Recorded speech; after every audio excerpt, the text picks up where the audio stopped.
Oi, gente, tudo bem? Hoje a gente vai começar uma série que a gente vai falar sobre o modelo Denver de intervenção precoce. Nesses primeiros vídeos, a gente vai falar um pouquinho sobre as estratégias que a gente utiliza para se tornar parceiro de jogo da criança, para captar a atenção, como que a gente segue a liderança, como que a gente elabora, né, atividades conjuntas. Então, vão ter uma série de vídeos aqui serve tanto para os profissionais, né, que querem atuar na área, ou para os pais também que querem aprender um pouquinho das estratégias que podem ser usadas em casa. Então, esse material eu uso muito no treinamento dos ATs aqui da Clínica Sementinha e aí resolvi compartilhar com vocês. Então, primeira parte, né? Como que a gente se torna parceiro de jogo da criança? Primeiro passo é a gente captar a atenção. Então, a gente entende que para ensinar a criança, né, por meio das brincadeiras, atividades, o que for, a gente precisa primeiro que a criança preste atenção na gente. Então, tem algumas estratégias que facilitam muito, né, esse processo de interação ali para a criança começar a se interessar mais pelo outro, né, pela brincadeira com o outro. O primeiro passo é identificar o que está sob o holofote da criança. Depois, o posicionamento físico, como que a gente se posiciona ali de forma a facilitar nessa interação. Diminuição dos distratores, identificar a zona de conforto e acompanhar a criança seguindo a liderança dela. Então, a gente vai começar aqui pelo 1. O que está sob o holofote da criança, né? Isso aqui significa eu preciso observar o que a criança tem interesse para que eu entre naquilo junto com ela. Então, assim, muitas vezes a gente está procurando alguma coisa para a criança olhar, para a criança interagir, e a criança já está ali com atenção em alguma coisa, né? Então, é muito mais fácil a gente entrar naquilo que ela está fazendo do que chamar a atenção dela para outra coisa. E aí, tem algumas crianças que são fáceis de identificar, né? Então, algumas crianças, por exemplo, gostam muito de números, de letras, de animais, e é mais fácil perceber. E outras parecem não gostar de nada. Então, é um relato que eu escuto muito dos pais. Ah, ele não tem interesse por nada. O que ele gosta de fazer? Nada, ele fica só andando. Então, que brinquedos ele gosta? Nenhum. E aí, eu sempre recomendo, né, tanto para os ateus quanto para os pais, observar o que a criança faz quando ela não tem nenhuma demanda. Então, a gente vai ali, está no quarto da criança, por exemplo, no quarto de brinquedos, em casa, enfim, ou na clínica. A gente tem uns brinquedos ali disponíveis, materiais que ficam ali no local que a gente está trabalhando com ela. E é importante a gente ver o que a criança busca. Então, o que chama a atenção dela? Mesmo que não seja, a Daniela tá ali, ela não pega nenhum brinquedo. Mas ela olha pro ventilador, ela fica ali olhando, ela gosta de olhar pro relógio. Quando ela passa e tem na cozinha e tem colher, ela gosta de mexer com colher. Ela gosta de esponja, de água, ela, quando tá alguma coisa ligada, torneira ligada, chuveiro, ela fica ali interessada. Então, às vezes, são coisas que a gente não repara muito, né? Porque a gente fica, ela não gosta de brinquedo, então não gosta de nada. Mas a gente tem que observar esses objetos também, mesmo objetos considerados incomuns, né? Então, a gente precisa partir disso para captar a atenção da criança. Ah, Dani, se eu tô lá, deixei a criança sem demanda, né? Ela explorando ali o ambiente, e ela não busca nada. Ela, na verdade, sentou, andou um pouquinho, sentou e ficou sem fazer nada. Aí a gente pode entrar com sugestões. Então, assim, vamos pensar em um estilo de brinquedo. Brinquedo de causa e efeito. Eu coloco ali os brinquedos espalhados e vejo se ela busca ou se interessa por algum. Cada brinquedo ou cada objeto que ela se interessar, eu recomendo sempre a gente fazer uma listinha, porque é deles que a gente vai partir para fazer esse processo, né, e ajudar a criança a prestar atenção ali. Então, eu recomendo, né, uma listinha de quais objetos ela busca, quais efeitos ela gosta. Então, é uma criança que adora ver coisas girando. Opa, esse é um dado importante pra gente. Ela gosta de coisas que giram, uma ação, um efeito. Quais objetos ela gosta de observar, segurar, apertar. Então, ela gosta de um paninho, ela gosta dos bichinhos de pelúcia, ela gosta de passar a mão em um livro que tem uma textura diferente. Qual tipo de textura, o tipo de material? Ela gosta de folha, ela gosta de massinha, geleca. Quando ela está pela casa, do que ela se aproxima e do que ela se afasta. Então, não necessariamente a criança vai brincar com aquilo, mas ela chega perto, como eu falei, um relógio.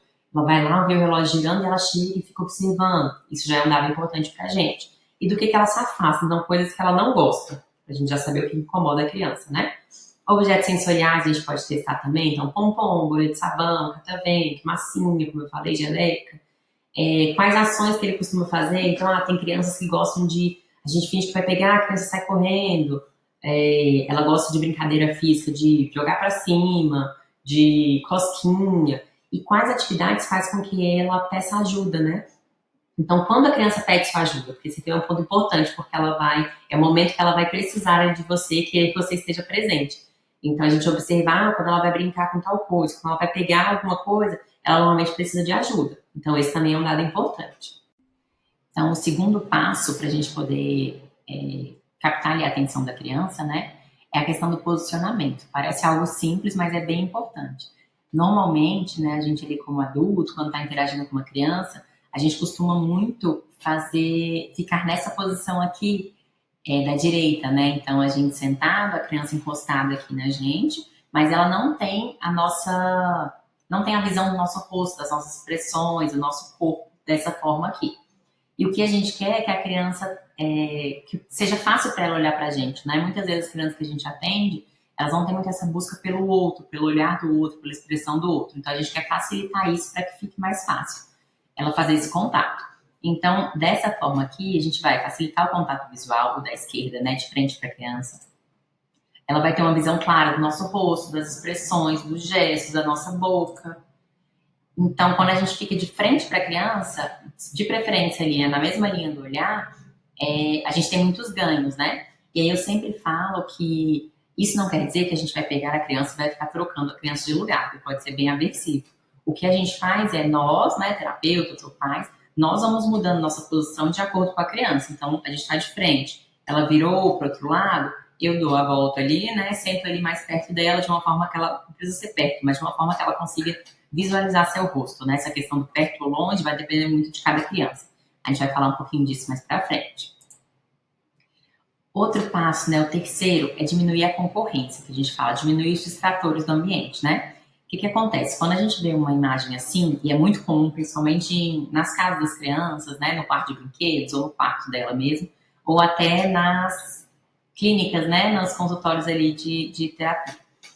A gente tem muito brinquedo, e aí quando fica muito exposto, é difícil a criança se concentrar em um só. Então, assim, o que acontece normalmente para essa criança que ainda tem dificuldade de manter muito tempo a atenção ali em um brinquedo, em um estímulo específico, ela começa a brincar com um, rapidinho ela já olha para o outro que está do lado e pega o outro, e aí dificulta ainda mais ela olhar para você, né? Você conseguir ter uma interação ali com ela.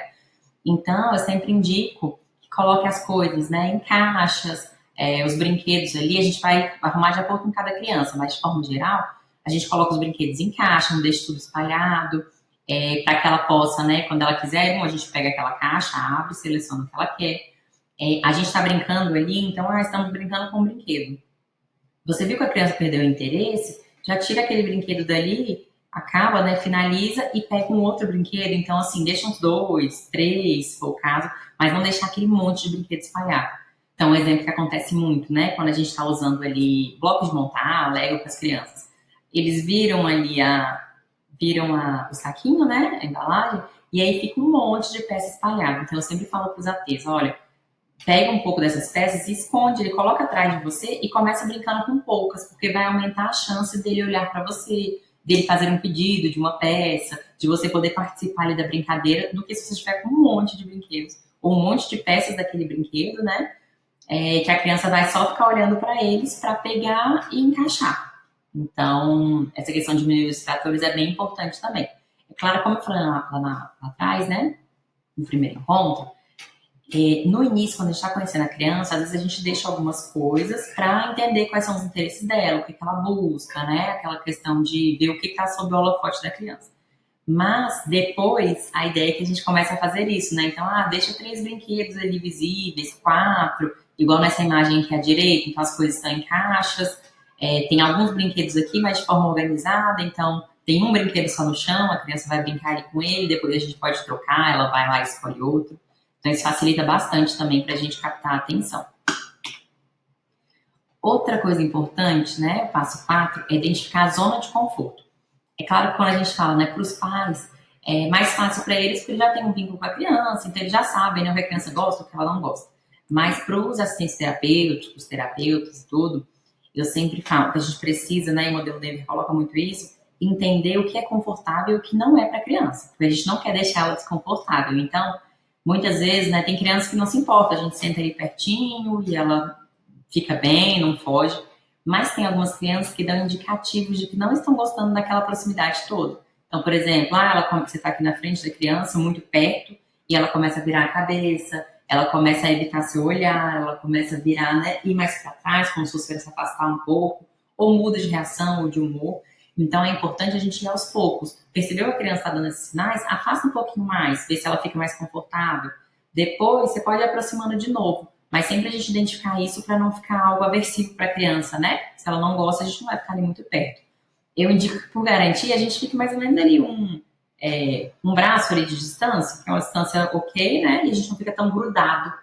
Porque a gente tem uma tendência, às vezes, assim, eu vejo muito teus pais fazendo isso também, e até os iniciantes, de a criança, você falou, a criança não te olhou, aí você coloca o rosto ali bem pertinho da criança, e isso pode ser bem incômodo. Então, não é essa forma que a gente vai usar para que ela olhe para a gente, né?